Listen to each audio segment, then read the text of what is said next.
He also served as a special counsel to the House Judiciary Committee during the first Trump impeachment trial. And if all of those wonderful people were not enough for you, you will also on the left side of your screen see our Arena text chain with additional analysis from top reporters and contributors.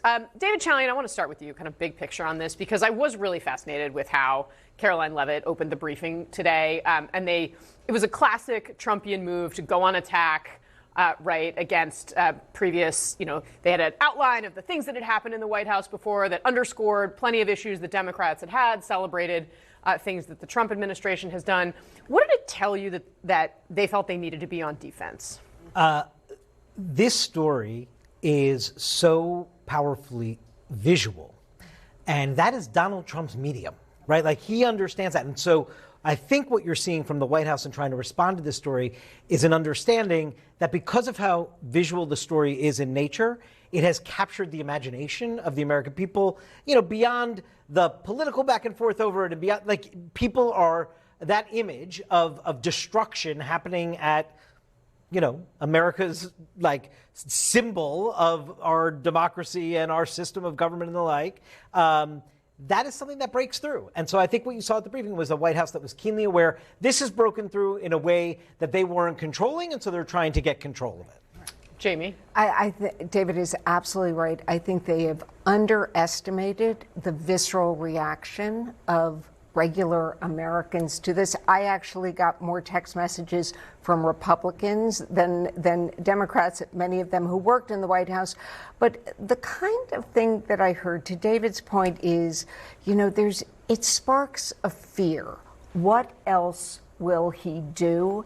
And then, of course, Trump critics look at this and think it is symbolic of what they see as a threat to democracy. He's tearing down democracy, critics say. He's tearing down the White House.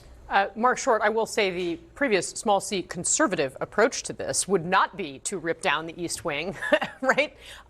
What do you think this was a good idea? Look, I have mixed thoughts on this, to be candid with you. I'm sympathetic to Josh Hawley's response to Manu yesterday, that there are a lot of people who are crying historic preservation today that were comfortable tearing down monuments in the name of racial justice just a couple of years ago.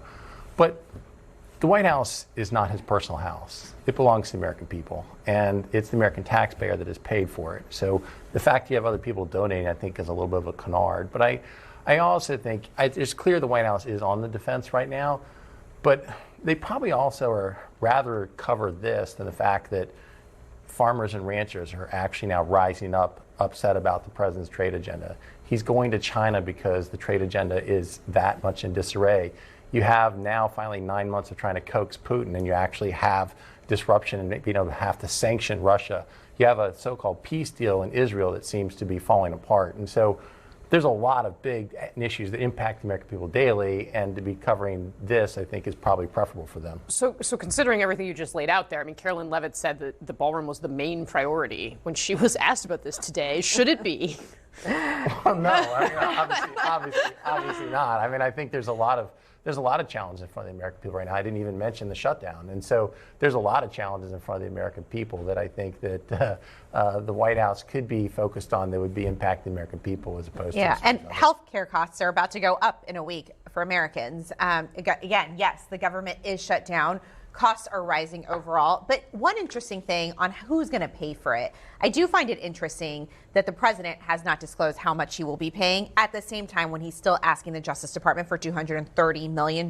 Mind you, the government doesn't have to disclose whether or not they ever pay Donald Trump. And so will that money be used for this? I have no idea. He actually floated that it perhaps could. But he did. He said to charity, and at one point he did say maybe it could pay for the ballroom. Exactly. And so he's still seeking this, which is unbelievable. And so that's great. That's a perfect tee up for you, Norm Eisen. What are the ethical what is the ethical situation here?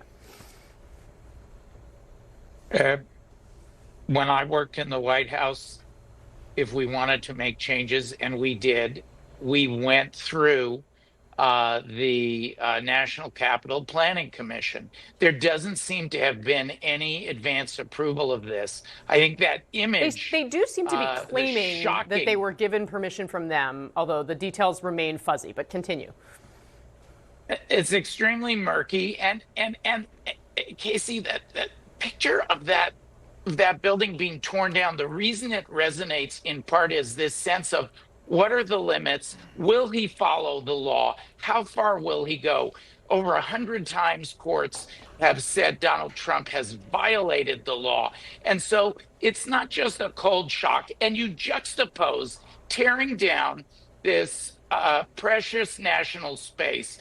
When I would walk through that area and think about the first ladies and the rest of the history, it's gone now. You juxtapose that with our federal workers are having to stand in food lines because of this shutdown driven by the administration's refusal to continue health care for millions of American people. That is a shocking juxtaposition. Sometimes things break through, and the legalities of it. Mr. Sharp, who's the staff secretary, is also in charge of the approval process. It looks like a kangaroo court. This is not how it's supposed to be done. David Chalian, would you think it would be a fair characterization to call this a Marie Antoinette moment for the Trump administration? I don't know about that. I do think, again, I get how powerful the imagery is. I do think there's like a little bit of a disconnect of like all the pearl clutching in Washington over this.